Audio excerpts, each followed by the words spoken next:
మీ car EMI కట్టలేకపోతున్నారా? మీ car EMI మేము కడతాం. ఈ నెంబర్కి కాల్ చేయండి. నమస్తే, వెల్కమ్ టు సుమన్ టీవీ. నేను మీ సుమన్ టీవీ ఉషా. లైఫ్ స్టైల్ని ఏ విధంగా అసలు మనం డెవలప్ చేసుకోవాలన్న వాటిపైన ఇప్పటికీ మనం చాలా వీడియోస్ చేస్తున్నాం. బట్ లైఫ్ స్టైల్ని డెవలప్ చేసుకునే ప్రాసెస్లో కొన్నిటిని అవాయిడ్ చేయాల్సిన అవసరం ఉంటుంది.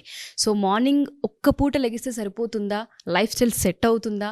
మార్నింగ్ అంటే బ్రాహ్మీ ముహూర్తంలో లెగిస్తే లైఫ్ స్టైల్ మనం మార్చుకోవచ్చు అని మాట్లాడే వాళ్ళు చాలామంది ఉంటుంటారు. దానికన్నా ముందు కొన్నిటిని మనం వదిలేయాలి అని చెప్తున్నారు. సో మనతో పాటు యమున గారు ఉన్నారు. ఇవాళ ఆవిడని అడిగి అంటే లైఫ్ స్టైల్ అసలు ఆవిడ లైఫ్ స్టైల్ ఏంటి, ఆవిడ ఎలా ట్యూన్ అయ్యారు, ఆవిడ మాటలను మనం తెలుసుకుందాం. నమస్తే యమున గారు. నమస్తే అమ్మా, బాగున్నావా? చాలా బాగున్నాను. కుందనపు బొమ్మల, తెలుగింటి ఆడపడుచుల, తెలుగింటి అమ్మాయిల చాలా చక్కగా ఉన్నారు. నా చిన్నప్పటి నుంచి చూస్తూ ఉన్నాను, ఇప్పటికి అదే విధంగా ఉన్నారు. మీ లైఫ్ స్టైల్లో చాలా డిసిప్లైన్ కనిపిస్తూ ఉంటుంది, ఆన్ టైం ఉంటూ ఉంటారు. అటువంటి డిసిప్లైన్ ఏ విధంగా డెవలప్ అయింది? లైఫ్ స్టైల్ బాగుండాలి అంటే ఒక బ్రాహ్మీ ముహూర్తంలో నిద్ర లెగిస్తే సరిపోతుంది అంటారా? వేటిని అసలు అవాయిడ్ చేయాలి? మెయిన్గా వచ్చేసి ఇలా లైఫ్ స్టైల్ ఏదైనా సాధించాలంటే ఫస్ట్ ఒక డిసిప్లిన్గా ఉండాలి. ఆ డిసిప్లిన్గా ఉండాలంటేనే లైఫ్ స్టైల్ దాంట్లో వస్తుంది అనమాట, అది అందులో భాగంగా వస్తుంది. సో నా చిన్నప్పటి నుంచి ఒక ఇదే కల్చర్లో ఇలా ఉండాలి ఇలా అనేసి మేము పూర్వీకులు ఏదైతే పాటించారో మా మదర్ అలా చెప్పేవాళ్ళు. సో అదే పాటిస్తూ వచ్చామన్నమాట. ఇప్పుడున్న జనరేషన్కి ఇది చాలా చాలా ఇంపార్టెంట్. ఎందుకంటే మాకున్నప్పుడు వచ్చేసి మనతో అట్మాస్ఫియర్ చాలా మంచిగా ఉండేది ఏదైనా సాధించాలంటే. ఇప్పుడు ఏంటంటే చాలా రకాలుగా అప్లికేషన్స్ వచ్చేస్తున్నాయి బయట. అవన్నీ చేయడం వల్ల వాళ్ళు ఏది సాధించలేకపోతున్నారు. యంగ్ జనరేషన్ చాలా ఎక్కువ ఉన్నాయి. దీన్ని ఎలా కాపాడుకోవాలంటే ముందు 5 Sలు చెప్తాను, దాన్ని వదిలేయాల్సి వస్తుంది. ఏదంటే ఫస్ట్ వచ్చి స్మోకింగ్ అండి. ఇప్పుడు ఈ జనరేషన్లో చాలా మందికి అది స్మోకింగ్ బాగా అలవాటు అయిపోతుంది, అది ఫస్ట్ వదిలేయాలి. తర్వాత సెకండ్ స్పిరిట్ అంటే ఆల్కహాల్తో పాటు ఈ కూల్ డ్రింక్స్ కానీ ఏదైనా అలాంటి అవాయిడ్ చేయాలి. ఆ డ్రింక్స్ అంతా కంపల్సరీ అవాయిడ్ చేసేయాలి. దీనివల్ల కూడా చాలా బ్యాడ్ అవుతుంది. తర్వాత స్ట్రెస్, ఇప్పుడు అన్ని ఏ జనరేషన్ చూసినా కూడా మెయిన్ యంగ్స్టర్స్కి ఎక్కువ స్ట్రెస్ అయిపోతున్నారు. స్ట్రెస్ కూడా హెల్త్కి మంచిది కాదు. సో దాని తర్వాత వచ్చేసి స్లీప్ చాలా ఇంపార్టెంట్. కరెక్ట్గా ఒక టైం మెయింటైన్ చేస్తూ నిద్రపోవట్లేదు, అది చాలా బ్యాడ్ అవుతుంది హెల్త్కి. దాని తర్వాత వచ్చి సెడెంట్గా కూర్చోవడం. ఈ 5 వచ్చి చాలా పెద్ద ఇష్యూస్ అయిపోతున్నాయి ఇప్పుడున్న దీనికి. ఒక పాండమిక్ అనుకోండి, అలాంటి ఒక సిచ్యుయేషన్ జరుగుతుంది ఇప్పుడున్న జనరేషన్కి. తెలియకుండానే స్ట్రెస్కి వీటన్నిటికీ మనం గురి అవుతున్నాం. ఇవన్నీ వచ్చి చెప్పడం ఈజీ, కానీ ఇది కనుక పాటిస్తే, ఇప్పుడున్న జనరేషన్ పాటిస్తే మీరు ఏం సాధించాలనుకున్నా, సక్సెస్ఫుల్గా ఉండాలనుకున్నా, అవన్నీ నేను చెప్పిన బ్రహ్మముహూర్తంలో అర్లీ మార్నింగ్ లేవడం ఇవన్నీ జరగాలంటే ముందు ఒక సర్కాడియం రిథం కరెక్ట్గా ఉండాలి కదా. సో అది వచ్చేసి మీకు ఎక్కడ గూగుల్ చేసినా మీకు అన్ని విషయాలు దొరుకుతాయి, కానీ ఏదంటే ఎవరు పాటించట్లేదు. అన్ని వింటారు, చూస్తారు, వెళ్ళిపోతున్నారు, కానీ అది పాటించడం చాలా ఇంపార్టెంట్. దాన్ని ఏ విధంగా డెవలప్ చేయాలి అంటారు? మీరు అన్నట్టుగానే అదొక హ్యాబిట్ అయిపోతూ ఉంటుంది. ఇప్పుడు లేట్గా పడుకోవడం, స్ట్రెస్ ఎక్కువగా తీసుకోవడం, స్మోక్ చేయడం, ఆల్కహాల్, డ్రింక్స్, మీరు అన్నట్టుగానే ఇవన్నీ తెలియకుండానే కొన్ని సంవత్సరాల నుంచి మనకు అలవాటుగా మారింది. సడన్గా ఆ ప్యాటర్న్ని చేంజ్ చేయాలంటే మన మైండ్ అంత త్వరగా ఒప్పుకోదు. ఆ కోరికను ఎలా చంపుకోవాలి అంటారు? అంటే first of all parents first నుంచి ఇదంతా అలవాటు చేయాలండి. ఇప్పుడు ముందే చేసి ఉండాలి. అది ఫస్ట్ నుంచే వాళ్ళకి వచ్చేసి ఒక సిస్టంలో ఇలాగే ఉండాలి, మన పద్ధతి ఇది, డిసిప్లిన్ ఇలా ఉండాలి అని అనుకుంటేనే నువ్వు సక్సెస్ అవుతావు అనేసి ముందు నుంచి చెప్పాలి. ఇప్పుడున్న ఎన్వైరన్మెంట్ కూడా బయట ఎలా ఉందంటే, ఫ్రెండ్స్ ఎలా, ముందు మన పేరెంట్స్ చూడాల్సింది ఏంటంటే మన పిల్లల ఫ్రెండ్స్ ఎలా ఉన్నారో ముందు చూసుకోవాలి. వాళ్ళు ఎలాంటి వాళ్ళ సరౌండింగ్స్ ఏముంది ఏంటి అనేసి చూసుకుంటూ అలాంటి బ్యాడ్ హ్యాబిట్స్కి వెళ్లకుండా కంపల్సరీ పాటించాలి. పాటించకపోతే ఏమవుతుందని కూడా బాగా ఎక్స్ప్లెయిన్ చేయాలి. ఇది చాలా కష్టమైన అయిపోయింది ఇప్పుడు. నేను ఎవరికైనా చెప్తుంటాను, లొకేషన్లో కూడా ఎంతమంది చెప్పినా కూడా తీసుకోలేరు, వాళ్ళు అడిక్ట్ అయిపోతున్నారు. సో అడిక్షన్ నుంచి నువ్వు రావాలని తనకే కోరిక పుట్టాలి. ఇవన్నీ వదులుకొని నేను లైఫ్లో సక్సెస్ అవ్వాలని అంటే ఇవన్నీ వదులుకొని నేను బయటికి రావాలనేసి ముందు ఫస్ట్ ఒక డిజైర్ ఉండాలి, కోరిక ఉండాలి. మనం ఇలా సాధించాలి ఏదైనా అని ఆ మైండ్తో స్టార్ట్ చేయాలి. అలా స్టార్ట్ చేయాలంటే ముందు మీరు ఇవన్నీ అడిక్షన్స్ అంతా పోవాలంటే కూడా అర్లీ మార్నింగ్ లేవడం స్టార్ట్ చేయాలి. అర్లీ మార్నింగ్ లేవాలి. ఇప్పుడు నేను లేస్తున్నాను, ఎందుకంటే నేను ఏదైనా చేసినా చెప్తాను అంటాను కదా. ఇంతకుముందు కొంచెం షూటింగ్స్ దానివల్ల కొంచెం లేట్గా లేచే అలవాటు ఉండేది నాకు కూడా. కానీ దాని తర్వాత నేను ఫస్ట్ ఒకరికి చెప్తున్నానంటే ముందు నేను అది పాటించాలి. ఈ పాయింట్తో నేను 4:45కి లేస్తాను. షూటింగ్ ఉన్నా లేకపోయినా ఏది చేసినా ఆ టైంకి లెగుస్తాను. ఓకే, మీరు కొంతమంది అడగచ్చు, మీరండి మీరు చెప్పడం ఈజీ, మీకు అన్ని కంఫర్ట్గా ఉన్నాయి లైఫ్ అని అంటే, కంఫర్ట్ ఉన్నా లేకపోయినా లేవగలగాలి. ఎందుకంటే ఓకే నైట్ షిఫ్ట్ చేస్తున్నారా మీరు ఏమన్నా, అప్పుడు టైమింగ్స్ మార్చుకోండి, వాళ్ళని మనం ఏం చెప్పలేము. బట్ అయినంత మీరు లేదు మేము ఈ టైంకి పడుకోగలుగుతున్నామంటే మీరు ఆ సిచ్యుయేషన్ బట్టి మీరు లేవడం స్టార్ట్ చేయండి. అలా కుదిరితే మీరు నైట్ షిఫ్ట్ చేయలేదంటే మాత్రం మార్నింగ్ కంపల్సరీ 4:45 to 5 అలా లేవగలిగితే మాత్రం టోటల్ లైఫ్ చేంజ్ అవుతుంది. నేను చూశాను కాబట్టి చెప్తున్నాను.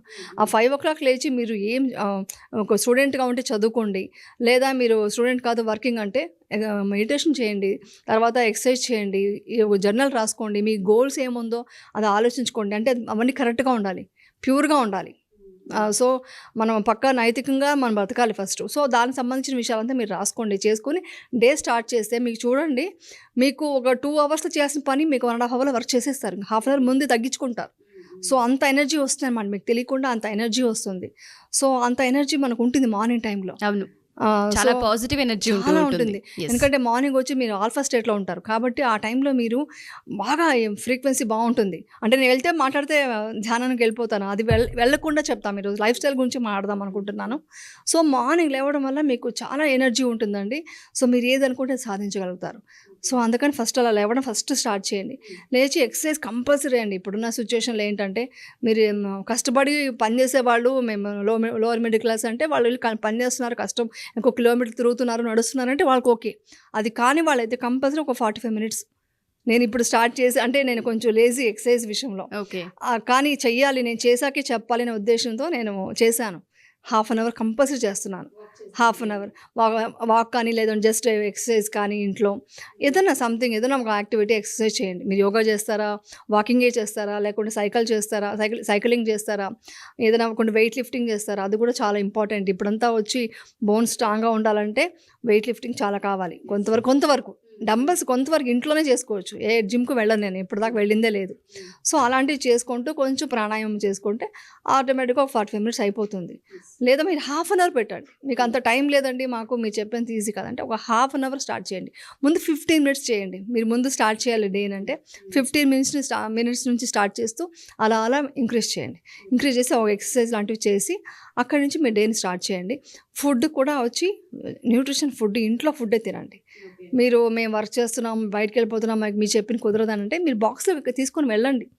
మీరు తొందరగా చేసుకోనో లేకుంటే ఇంట్లో చేయించుకొని ఏదో చేసి ఆ బాక్స్ పట్టుకెళ్ళిపోయి నేను కుక్ చేసుకుంటా, నేను షూటింగ్ ఉన్నా కూడా నాకు షూటింగ్ ఉంది, నాకు కష్టపడుతున్నాను, అదంతా మనం చెప్పుకొని సాకండి. మనం నిజంగా చేయాలనుకుంటే చేసేస్తాం. సో అందుకని మార్నింగ్ కుక్ చేసుకుని దాన్ని తీసుకెళ్ళి ఇంటి ఫుడ్ తినండి. బయట ఫుడ్ ఫస్ట్ మానేయాలి. ఇవంతా మానేస్తే తర్వాత వచ్చి స్లీప్ చెప్తాం. స్లీప్ అనేది చాలా చాలా చాలా ఇంపార్టెంట్. మీ హార్ట్ బాగుండాలన్నా, మీ బాడీ లోపల ఒక ఇమ్యూనిటీ సిస్టమ్ కానీ, ఒక హార్మోన్స్ కానీ బాగా ప్రొడ్యూస్ అవ్వాలని, ఇవన్నీ జరగాలంటే టోటల్గా వచ్చి స్లీప్ చాలా చాలా ఇంపార్టెంట్. అది ఎన్ని అవర్స్ అనేది మనం చెప్పలేకపోతున్నామండి. ఇప్పుడు మనకు చాలామంది డాక్టర్స్ ఉన్నారు, వాళ్ళు ఇట్స్ డిపెండ్ అంటున్నారు. 8 hours అనేది కంపల్సరీ అంటున్నారు. బట్ మెడిటేషన్ చేసే వాళ్ళకి అన్ని అవర్స్ అక్కర్లేదు, కొంచెం తగ్గచ్చు. దానికి ఎందుకు రీజన్ మన తర్వాత చెప్తాను నేను. సో స్లీప్ బాగా చూసుకోండి.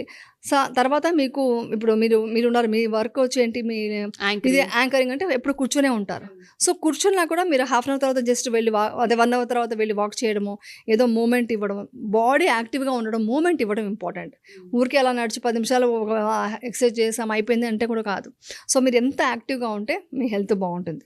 సో ఇవన్నీ కాకుండా అన్నిటికంటే ఎక్కువ ప్రాబ్లం ఉన్నది స్ట్రెస్ వల్ల ఎక్కువ మంది ఇబ్బంది పడుతున్నారు. స్ట్రెస్ అనేది ఏంటంటే ఒకప్పుడు వచ్చేసి ఇంత వర్క్ ఇంత చేసేయాలి, ఇంత సాధించేయాలి తక్కువ టైంలో అనేది లేదండి. యాక్చువల్లీ ఫస్ట్ ఆఫ్ ఆల్ మనం ఏంటంటే పరిగెడతాము, కాంపిటీషన్, ఎదుటి వాళ్ళని చూసి కాంపిటీషన్ తీసుకోవడం వల్లే స్ట్రెస్ వస్తుంది. ఎదుటి వాళ్ళని చూసి కాంపిటీషన్ చేసుకోకుండా నీ వల్ల ఎంత అవుతుందో. లైఫ్ అనేది చాలా సింపుల్ అండి. ఇది ఒకటి చేయాలనుకుంటున్నా, ఆ గోల్ రీచ్ అవుతాం, అవ్వలేదా ఇట్స్ ఓకే, ఇంకొక లైన్లో మనం వెళ్తున్నాం. అక్సెప్టెన్స్ అనేది చాలా ఇంపార్టెంట్. అది వదిలేసి అయ్యో నేను ఇలా అనుకున్నాను, ఇలా చేయలేకపోతున్నానే అనేదే స్ట్రెస్. ఆ తర్వాత కంపేర్ చేసుకోవడం, అయ్యో వాళ్ళు ఇంత చేసేసారు, సాధించేశారు, వాళ్ళకి ఇన్ని ఉన్నాయి, లగ్జరీస్ ఉన్నాయి, నాకేమీ లేదు, ఇది స్ట్రెస్. సో ఎదుటి వాళ్ళని చూసి మనం కంపేర్ చేసినప్పుడు ఇవన్నీ స్టార్ట్ అవుతుంది. అవంతా ఏం అక్కర్లేదు. మీరు ఇవన్నీ డిసిప్లిన్గా ఉంటే మీ లైఫ్ స్టైల్ ఏంటో మీరు అలా ఫాలో అవుతూ వెళ్ళిపోండి. వేరే వాళ్ళు కంపేరే చేసుకోవద్దు, అక్కడ స్టార్ట్ అవుతుంది ప్రాబ్లం. సో అది వదిలేయాలి. దాని తర్వాత ఎడ్యుకేషన్ ఉన్న పిల్లలకైతే టైంకి పడుకోవడం, మెయిన్ ఆ ఫోన్ ఫాస్టింగ్ చాలాసార్లు చెప్తుంటాను నేను. ఫోన్ అనేది చాలా ప్రాబ్లం అవుతుంది. ఫోన్ ఎంతవరకు అంటే అసలు మీ డాక్టర్స్ అడిగితే, నేను ఒకసారి అడిగాను ఎంతసేపు చూడాలంటే 1 hour అన్నారు పర్ డే. సార్ 1 hour అని అడగాల్సి వచ్చింది. మనం ఎంతసేపు మనం ఒక వీడియో నుంచి మొబైల్లోనే ఉంటున్నాము అలా అని చెప్పారు. డాక్టర్స్ చెప్పే విషయమే ఇది. మనం అది తీసుకోవాలి. మనం తీసుకుంటే ఏది ఇంపార్టెంట్ అది చూసి ఫోన్ దూరంగా పెడితే పిల్లలకి స్ట్రెస్ ఉండదు. ఈ ఎడ్యుకేషన్‌దో నేను చదవలేకపోతున్నాను, ఈ స్ట్రెస్ అంతా కూడా పోతుంది.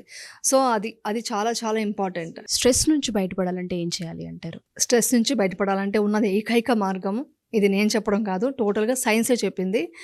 యాక్చువల్లీ వచ్చేసి మన జపాన్ వాళ్ళు చాలా హార్ట్ అటాక్స్ వచ్చి చాలా స్ట్రెస్ ఫీల్ అయిపోయి చాలా డిప్రెస్డ్‌గా వెళ్ళారంట కొన్ని ఇయర్స్ బ్యాక్.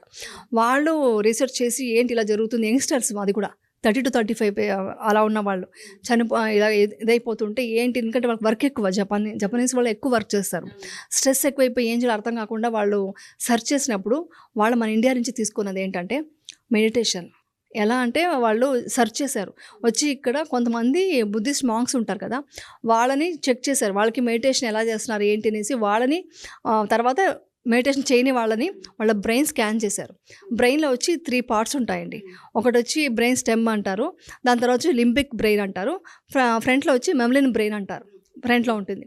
ఇది వచ్చేసి మన బాడీకి సంబంధించింది. మధ్యలో ఉన్నది లింబిక్ బ్రెయిన్ నుంచి మన ఎమోషనల్, కోపాలు, అంటే ఒక అనిమల్కి ఉన్న అన్ని లక్షణాలు అనుకోండి, తినడం, తాగడం, ఇది అలాంటివి అనమాట. ఫ్రంట్లో ఉన్నది వచ్చి ఒక స్థితప్రజ్ఞత ఉన్న ఒక బ్రెయిన్ అనమాట. ఇది ఈ మాంక్స్, బుద్ధిస్ట్ ఎవరైతే మెడిటేషన్ చేస్తారో వాళ్ళ దగ్గర చెక్ చేసినప్పుడు అక్కడ వచ్చేసి వాళ్ళకి ఫుల్ యాక్టివ్గా ఉందంట. మిగతా వాళ్ళకి అది యాక్టివ్గా లేదు. అది యాక్టివ్గా ఉండడం వల్ల, ఆ సిస్టమ్ బాగా యాక్టివ్గా ఉండడం వల్ల మొత్తం వచ్చేసి ఎండార్ఫిన్, డోపమైన్ మొత్తం రిలీజ్ అయింది. ఎండార్ఫిన్, డోపమైన్ అంటేనే మీకు పెయిన్ ఉండదు అనమాట. పెయిన్ ఉండదు, హ్యాపీ హార్మోన్స్, సెరటోనిన్, ఇవన్నీ హార్మోన్స్ రిలీజ్ అయ్యి ఉండదు. అది మెడిటేషన్ చేయని వాళ్ళకి అది లేదనమాట. సో అదేంటిని మళ్ళీ ఇంకా వాళ్ళు ఒక పెట్ స్కాన్ బ్రెయిన్కి స్కాన్ చేసినప్పుడు ఇంకా తెలిసింది ఏంటంటే మన మెమలిన్ బ్రెయిన్ నుంచి అదే గట్ వరకు, ఒక బ్రెయిన్ నుంచి గట్ వరకు ఒక పెద్ద వేగస్ నర్వ్ అని ఉంటుంది. అది పెద్ద నర్వ్ అనమాట. అది వచ్చి చాలా ఇంపార్టెంట్. సో అది యాక్టివేట్ అయిందనమాట. సో అవన్నీ అబ్జర్వ్ చేసినప్పుడు వాళ్ళకి ఏమైందంటే మన సింపథెటిక్ నర్వస్ సిస్టమ్ అని ఉంటుంది. అది ఎప్పుడంటే టెన్షన్ ఉండేటప్పుడు అది యాక్టివేట్ అవుతుంది. అలా అయినప్పుడు ఏంటంటే మన అప్పట్లో ఎందుకు ఉండేదంటే పూర్వీకులకి ఒక లయన్ చూసాము, పరిగెట్టాలి లేదా ఫైట్ చేయాలి, ఏదైనా పెద్ద ప్రాబ్లం వచ్చింది ఫేస్ చేయాలన్నప్పుడు వాళ్ళకి సింపథెటిక్ సిస్టమ్, నర్వస్ సిస్టమ్ అనేది యాక్టివేట్ అయ్యేది. అది మళ్ళీ ఇది స్లో అవ్వాలి అంటే కార్టిజాల్ ఎక్కువసేపు ఉంటే మీకు డేంజర్, స్ట్రెస్ చాలా డేంజర్ కదా. సో అది తగ్గాలంటే పారాసింపథెటిక్ సిస్టమ్ నర్వ్ వచ్చి యాక్టివేట్ అవ్వాలి. అది అవ్వాలంటే ఈ వేగస్ నర్వ్ అనేది యాక్టివేట్ అవ్వాలి, అది మంచిగా పనిచేయాలి. సో ఇవన్నీ హార్మోన్స్ ప్రొడ్యూస్ అవ్వాలి. ఇవంతా వచ్చి మెడిటేషన్లో జరుగుతుంది అనేసి జపనీస్ వాళ్ళకి అనుకున్నారు. సో మన దీంట్లో అంత గొప్ప విషయం ఉంది, మెడిటేషన్ తప్ప. మీరు ఏ డాక్టర్ అయినా, ఇప్పుడు నేను చెప్పిన విషయాన్ని మీరు ఏ డాక్టర్ దగ్గరికి వెళ్ళి అడగండి, ఏ సైంటిస్టులు ఎక్కడైనా మీరు సెర్చ్ చేయండి, గూగుల్ చేయండి, ఇదే ఆన్సర్ వస్తుంది. మెడిటేషన్ చేసినప్పుడు మొత్తం మనం బాడీ లోపల మొత్తం ఆర్గాన్స్ అంతా కూడా చాలా మంచిగా ఉంటుంది. హార్మోన్స్ బాగా హ్యాపీ హార్మోన్స్ బాగా రిలీజ్ అయ్యి ఈ కార్టిజాల్ తగ్గుతుంది. కార్టిజాల్ తగ్గిందంటేనే మీకు స్ట్రెస్ ఉండదన్నమాట. అందుకనే అప్పట్లో ధ్యానం చేయించేవాళ్ళు, లేకుంటే మంత్రాలు చెప్పించేవాళ్ళు, కూర్చోబెట్టి గాయత్రి మంత్రం అనేవంతా. సో ఇవంతా మనం పాటించాలని నేను చెప్తాను. ఎగ్జాక్ట్లీ. సో ఇప్పుడున్న వాళ్ళకి, పెద్దవాళ్ళకి కాదు మెడిటేషన్ అంటే, పిల్లలకి చాలా మ్యాండేటరీ అయిపోయింది. పిల్లలకి చాలా ఇంపార్టెంట్. ఇప్పుడు ఎస్, స్కూల్లో కూడా స్టార్ట్ చేస్తే చాలా మంచిది అనిపిస్తుంది. ట్రూ, మీరు అన్నట్టుగా స్కూల్లో కూడా మీరు ఏదైతే 15 నిమిషాల సిస్టమ్ని ఫస్ట్ మాట్లాడారో ఆ 15 నిమిషాలైనా సరే ఒక మెడిటేషన్ వైపు కనుక తీసుకెళ్ళగలిగితే చాలా మందికి వాటి నుంచి బయటపడే అవకాశం కూడా ఉంటుంది. 100% అండి. ఇది చేసినప్పుడు మీకు ఆటోమేటిక్గా అడిక్షన్స్ కూడా చేంజ్ తెలుస్తూ ఉంటుంది. స్మోక్ పోతుంది, స్మోకింగ్ చేసే వాళ్ళకి పోతుంది, ఈ అడిక్షన్స్, డ్రింక్స్ అన్నీ పోతాయి, టోటల్గా వెళ్ళిపోతుంది. టోటల్గా స్ట్రెస్ వల్లే కదా మీకు స్లీప్ రాదు, దానివల్లే మనకు ఫుడ్ అరగదు, డైజెషన్ అవ్వదు అంటారు. సో ఇవన్నీ చేంజెస్ వచ్చేస్తాయి. ఎగ్జాక్ట్లీ. లైఫ్ స్టైల్ ఎప్పుడైతే మారుతూ ఉంటుందో తెలియకుండా మనకు ఒక హోప్ క్రియేట్ అవుతుంది, అండ్ దాంతోపాటు పాజిటివిటీని ఎక్కువ చూడగలుగుతూ ఉంటుంటాం. ఇప్పుడు యాంగ్జైటీ, స్ట్రెస్, కంపారిజన్స్లో చాలా నెగిటివ్ని అట్రాక్ట్ చేస్తూ ఉంటుంటారు మనుషులు. సో ఇది వెంటనే అలవాటు అవ్వదు. కాబట్టి ఇలా ఎన్ని రోజులు ప్రాక్టీస్ చేయమంటారు అంటే, మీరు 15 minutes అని చెప్పారు, అట్లీస్ట్ ఫస్ట్ ఒక 15 నిమిషాల నుంచి ప్రారంభించండి డైలీ అన్నారు. అలా ఎన్ని రోజులు అలా చేస్తూ ఉండాలి అంటారు అట్లీస్ట్ అలవాటు అవ్వడానికి? అలవాటు అవ్వడానికి జనరల్గా అంటారు, ఏది మనం వినాయకుడు పూజ చేసి 21 days చేయమంటారు. అవును, ఫస్ట్ 21 days చేయండి, దాని తర్వాత 48 daysకి మార్చుకోండి. ఒక మండలంలా అనుకోండి, దీన్ని ఒక మండలంలాగా తీసుకుంటే, అందుకే చెప్పారు పూర్వీకులు ఏమి చెప్పినా మనం తీసుకోవచ్చు. 48 days అనుకొని చేయండి, ఆటోమేటిక్గా మీకు అలవాటు అయిపోతుంది. ఒక 60 డేస్ తర్వాత డెఫినెట్గా సైకాలజికల్గా మనకు హ్యాబిట్గా మారిపోయి అదే మన లైఫ్ స్టైల్ అయిపోతుంది. ఎగ్జాక్ట్లీ. సో లైఫ్ స్టైల్గా మార్చాలి మీరు ఏదన్నా అనుకుంటే అది లైఫ్ స్టైల్గా మారాలి. అందుకే నేను 15 మినిట్స్ అని చెప్పా. 15 మినిట్స్ అంటే మీరు ఒక 5 నిమిషాలు 20 మినిట్స్ ఎక్సర్సైజ్ చేయాలంటే మీకు ఇంట్రెస్ట్ వస్తుంది. ఎస్. నిద్ర కూడా అంతే. ఇప్పుడు ఎగ్జాంపుల్కి ఇప్పుడు నేను చెప్పినట్టు 5 o'clock అమ్మో ఇది జరిగే పని కాదు అని వదిలేయకండి. మీరు చాలా 7 o'clock లేచే అలవాటు ఉంటే 6:45 లేవండి. 15 మినిట్సే త్యాగం చేయండి. లైఫ్లో 15 నిమిషాలు మార్పుని కొన్ని రోజులు చేయండి. మీరు ఒక 20 డేస్ చేయండి. పోనీ 20 డేస్ తర్వాత మళ్ళీ 6:30కి మార్చండి. సో అలా మార్చుకుంటూ వస్తే మీకు ఆటోమేటిక్గా నైట్ అమ్మో నేను 6:30కి లేవాలని అర్లీగా పడుకుంటారు. ఈ భయం అనేది ఏర్పడుతుంది. ట్రూ. సో సబ్ కాన్షియస్గా ఉంటుంది. కాన్షియస్గా అమ్మో మనం లేవాలి అనేసి మైండ్లో ఫిక్స్ అయిపోతుంది. ఆ టైం పడుకుంటుంది. కరెక్ట్గా 6:30కి మీకు ఇదవుతుంది. కానీ ఇంటెన్షన్ చాలా ఇంపార్టెంట్. మీరు ఇంటెన్షన్ కనుక 6:30కి లేవగలనా అన్నారంటే పోయింది. డౌట్గా ఉంటే ఇంకా అది నేను అవ్వదు. చేస్తాను, నేను 6:30 లేచేసి వెళ్తున్నాను అని ఒక ఇద్దరు ముగ్గురు చెప్పేసేయండి. ఈ రోజు నుంచి నేను ఒక ఇది తీసుకున్నాను, ఒక రెవల్యూషన్ లాగా తీసుకున్నాను, నేను 6:30 లేచి ఇలాగా జాగింగ్ వెళ్తున్నాను, వాకింగ్ వెళ్తున్నాను అని ఇద్దరు ముగ్గురు చెప్పేస్తే మీకు ఆటోమేటిక్గా మరియు మనం చెప్పేసామని స్టార్ట్ చేస్తారు. అలా చెప్పేయండి. మంచి విషయాలు 10 మంది చెప్తే తప్పలేదు, చెప్పి స్టార్ట్ చేయండి. అలాగే ఇది ఇప్పుడు ఫుడ్ విషయం చెప్తున్నాను. ఫుడ్ కూడా అంతే. మీరు ఇంటి ఫుడ్ అమ్మో నేను తినలేకపోతున్నాను, తీసుకెళ్ళలేకపోతున్నాను, ఒకే కర్రీ ఒక్క రైస్ వేస్ట్ చేసి తీసుకెళ్ళండి. నేను ఎందుకు చెప్తున్నానంటే ఇవంతా మిడిల్ క్లాస్ వాళ్ళకి కూడా యూజ్ అయ్యేట్టుగా చెప్తున్నా. మీరు చెప్తారు కూర్చొని మాకు అంత ఈజీ కాదు అని చాలామంది ఆ లొకేషన్లో చెప్పారు. నేను వాళ్ళతో చెప్తున్నప్పుడు సో వాళ్ళు కూడా ఏం చెప్తాను, ఒక కర్రీ తీసుకెళ్ళు, ఒక రైస్ ఏదో ఒకటి తీసుకెళ్ళు, లేదా కొంచెం ఫ్రూట్స్ ఎక్కడైనా దొరుకుతాయి. ఈవినింగ్ అయితే టైంకి తినేసేయి. లేట్ నైట్ తినకూడదు. మనం ముందు వాళ్ళు ఏం చేసినప్పుడు మనం ఎందుకు చేయలేమో అని సాధించాలి అని అనుకుంటే పట్టుదల ఉంటే ఏదైనా సాధించాలి. ఎగ్జాక్ట్లీ.